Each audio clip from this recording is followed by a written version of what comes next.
Hi guys, and welcome back to World of Tanks, and today we're going to be looking at the M4A2E4 Ripper, which is a bit of a mouthful, and it's a Sherman variant. Now, for the normal M4A2E4, it says that it was an experimental vehicle that never entered service, I think it said, although I could be slightly wrong on that one, but I will check before the end of the video. And it is the same as the Ripper, again, apart from the paint job, which is painted up to look like a tiger. And a lot of people don't like the paint job on this, but I think I have seen a picture of a tank that was very, very close to what this actually looked like. Maybe it's the one they based it on, I'm not entirely sure, but it was painted up very, very similar. Now, the blurb about the Ripper says that it is an homage to the Operation Ripper tanks used in the Korean War in 1951, in March 1951, sorry. 1950 was the year of the Metal Tiger, and it was thought that painting up UN forces tanks with tiger faces would have a psychological effect on superstitious enemy forces. So that's why it's painted up to look like a tiger. Now I have got camouflage on underneath that. There are a few you can choose that don't disrupt the paint job, and it doesn't really bother me. I don't see it while I'm driving it. Yeah, it is ugly as shit, but you know, it doesn't bother me. Like I say, I don't see it when I'm driving it. That's what I see, so I don't care. That's the way I think of it.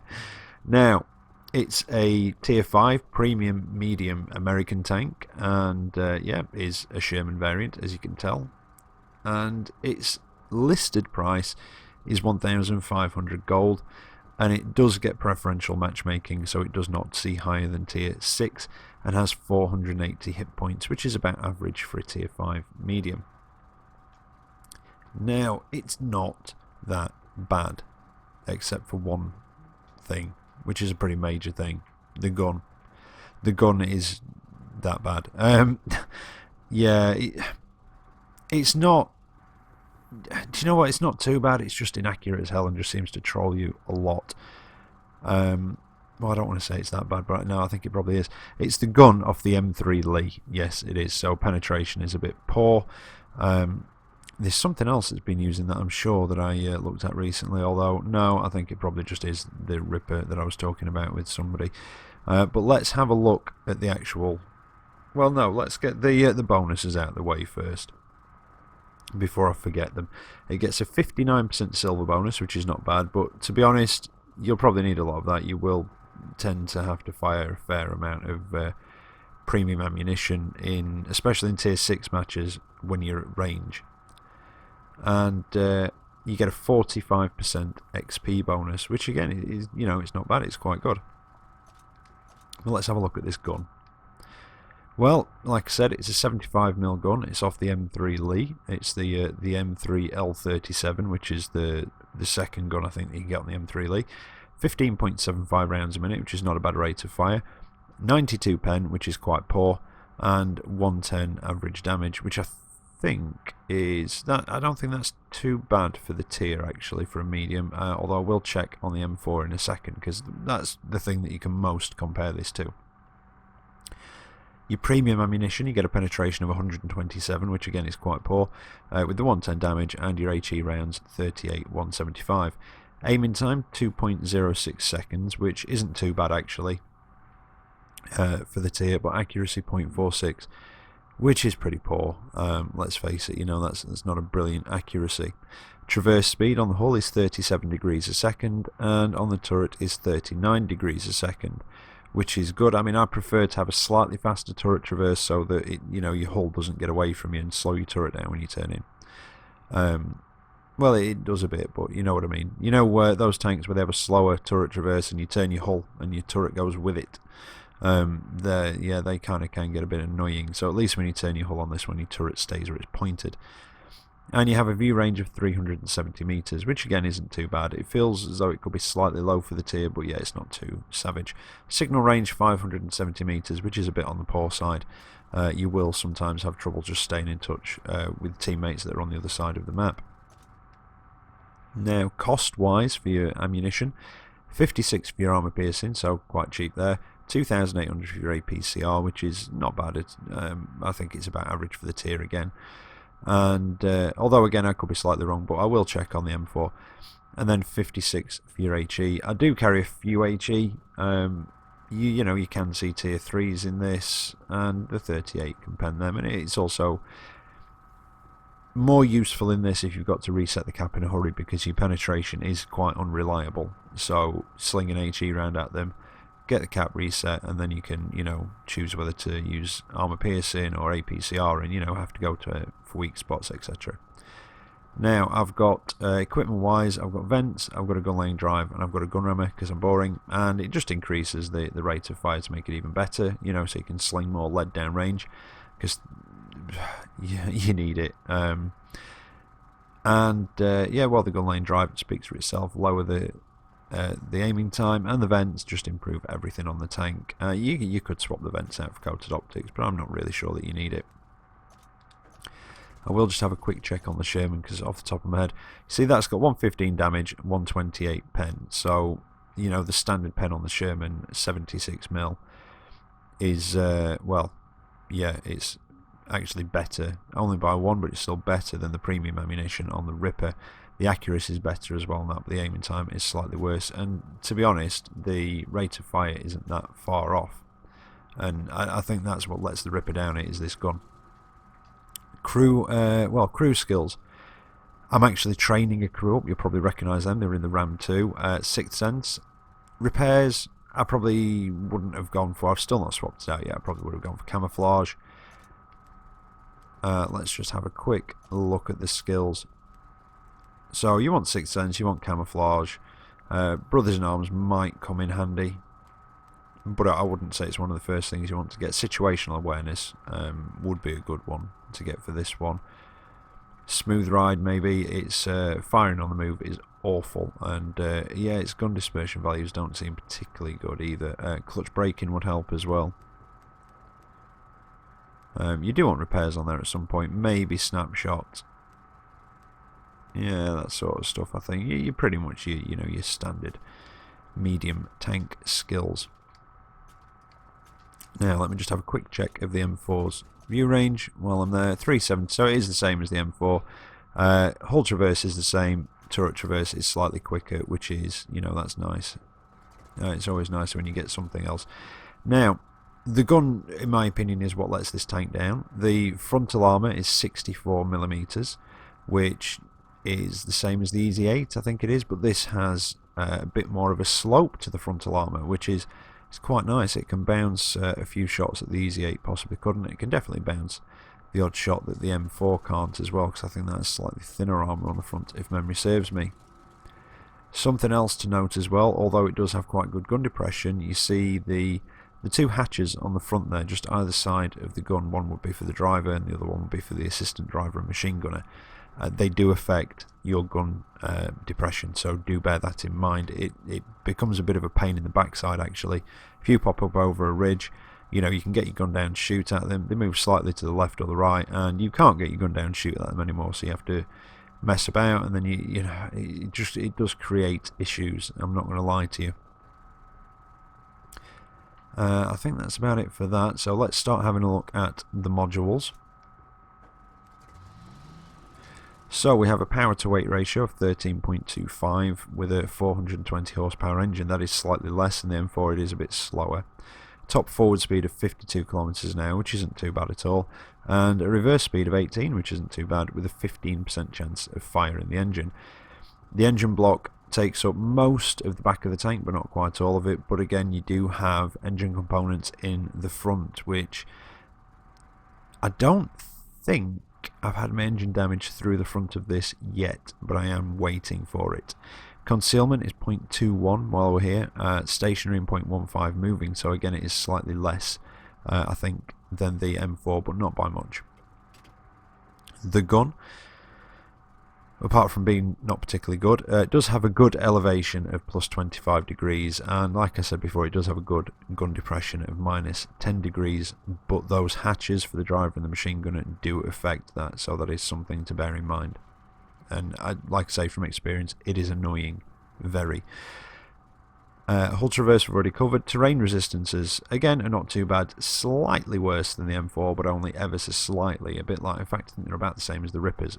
1.03, 1.14, 1.71. Turret, again, we've covered.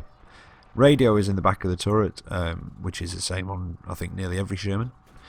And ammunition blocks are in slightly different places, as you can see there. So towards the front of the turret, just above the tracks in the hull, and then just left and down, or obviously right and down if you're looking at the other side. But they are fairly small ammo blocks to hit. And crewman, again, pretty standard layout. Driver, an assistant gunner, machine gunner, assistant driver, sorry, machine gunner in the front of the hull. And then you've got the commander under his cupola, along with the loader and the gunner up in the turret with him. Now, basic armour figures are 64 for the front of the hull, and then 38 on the sides, 38 on the rear, and the turret is the, well, you'll recognise the turret actually, it's again on a few of them, 76 on the front, 51 on the sides and the rear, so I think that is on some of the other Shermans as well. It is a fairly standard turret, and in fact I think that's the same as the top turret on the Easy 8, if I remember rightly. Oh no, that's 64 all round, sorry. Again, slightly different tank, getting slightly confused. It's the stock turret on the M4, that's what that one is, the armour thicknesses.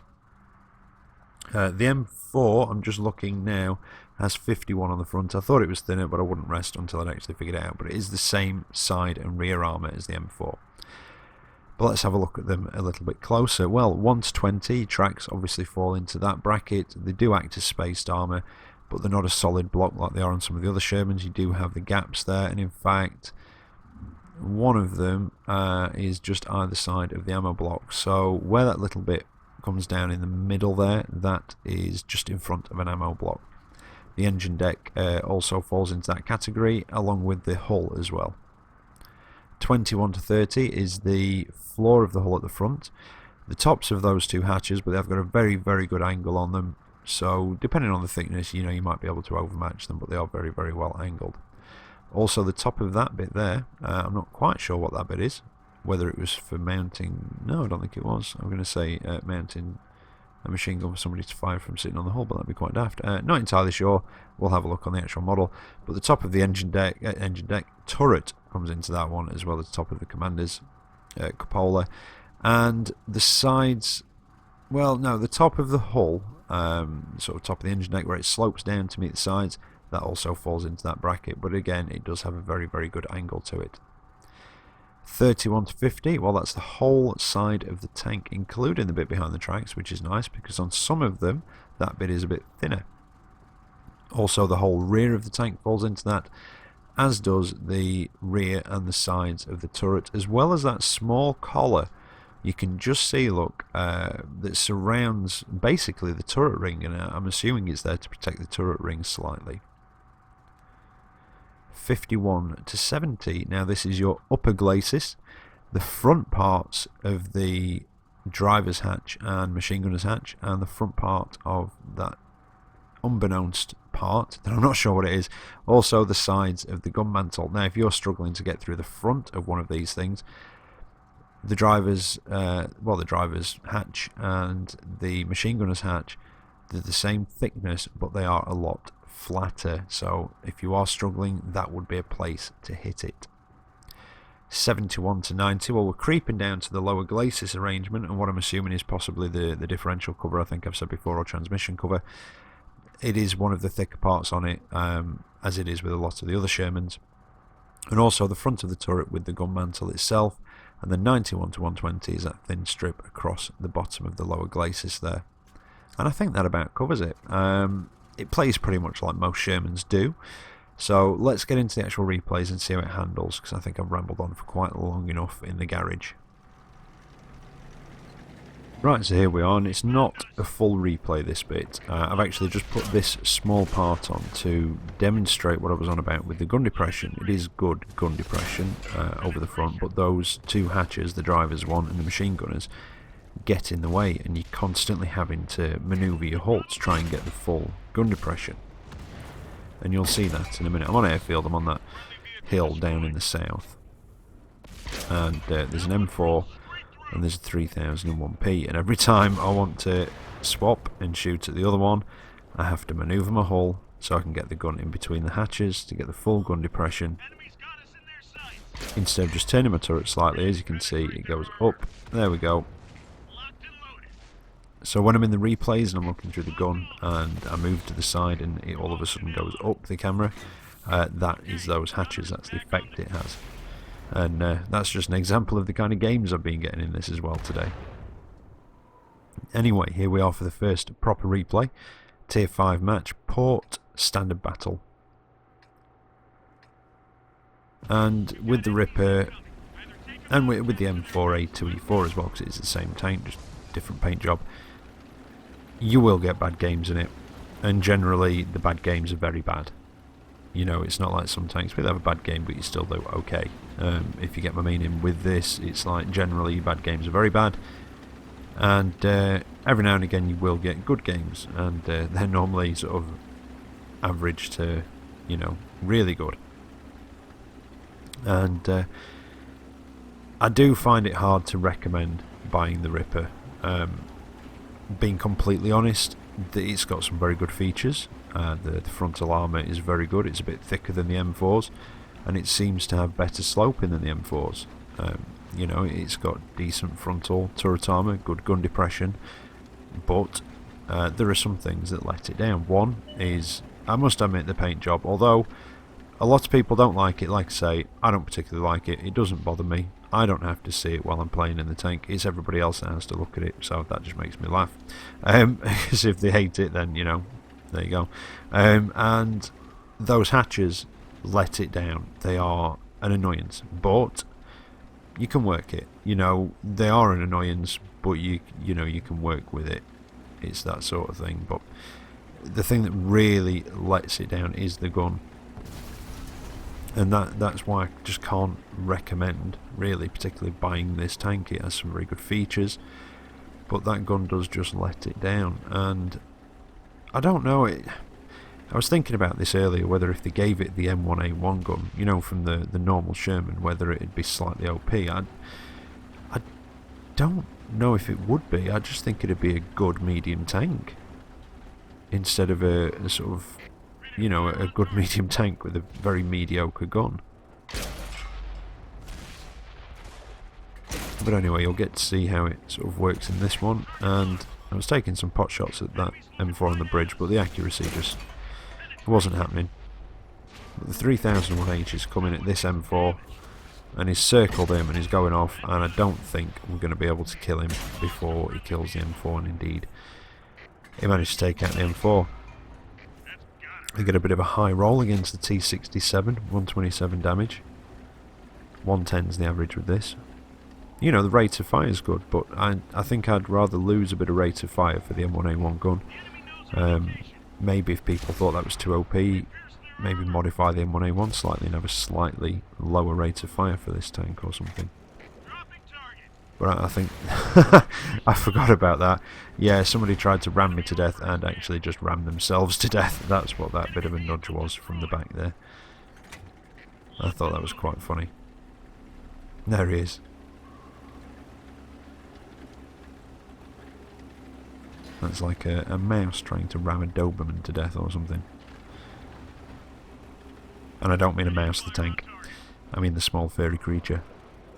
Now, seem to have cleared up over on that side of the map. Anyway, there's that M4 on the bridge.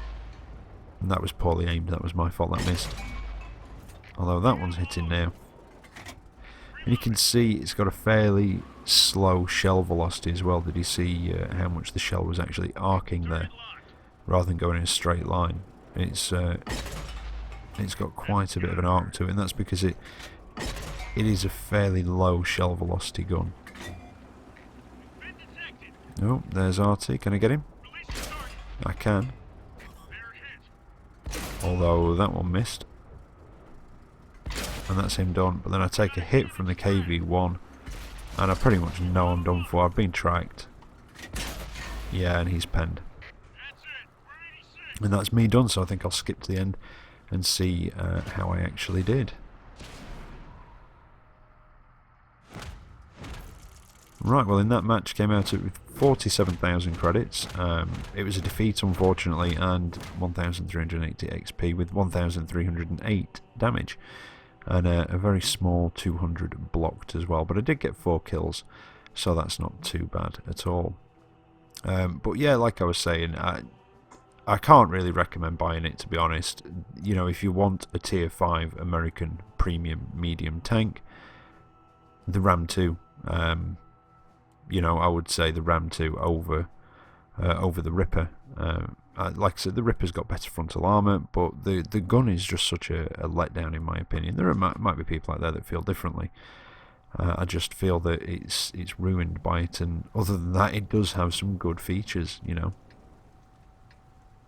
Anyway, here we are for the second of the replays, and we're on Wide Park. It's another tier 5 match, and another standard battle. And I end up quite lonely on this side of the map, because most of the team decide to go over to the western side as I'm heading over to the east. And there is normally a sort of strong push over on that western side. There's normally fighting around the railway bridge over there, but there is normally a bit of a push down the railway on this side as well. And yeah, I am feeling a bit exposed. The T-28 YOLOing towards our artillery, and I don't think I'm going to be able to kill him in time, but he did manage to pen my armour. Got another hit on him. Come on, Artie, defend yourself. Oh, he did, but he missed, unfortunately, and the T-28 finishes him off before I can get that last shot in. So that was unfortunate. And now I am pretty much on my own over here. Oh, something's got eyes on me.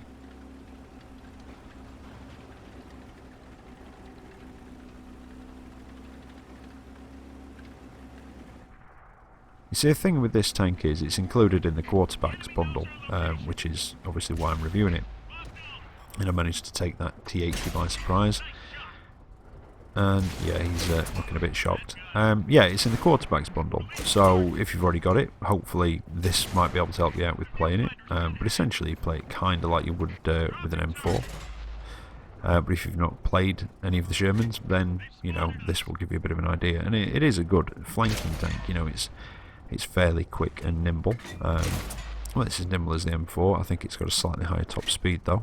And yeah, so it's a good flanking tank. And with the lower penetration on this gun, that's what it kind of encourages you to do as well. Because sometimes, especially in tier 6s, I mean, if you think of EK3601H has 100mm of frontal armour, you've got 95 average pen at 100 metres.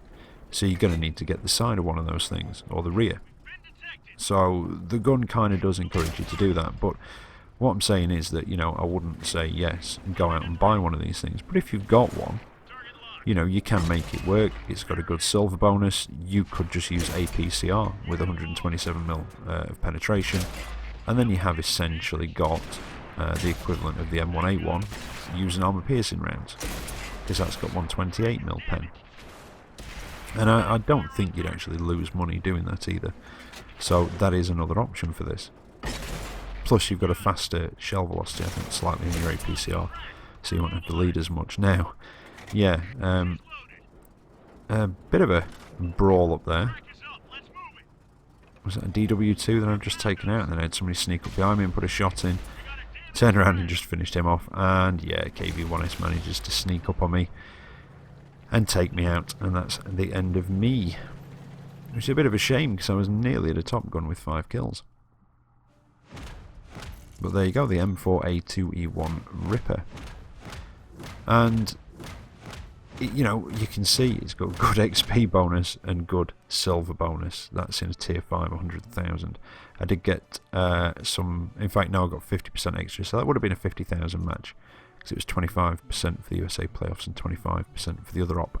But that was only an extra 25% XP on there, so you can just see, you know, how much it can earn if you have a good match. But unfortunately I just don't have many good matches in it. But the guy above me on the table, he had 8 kills in that match, so well done to you.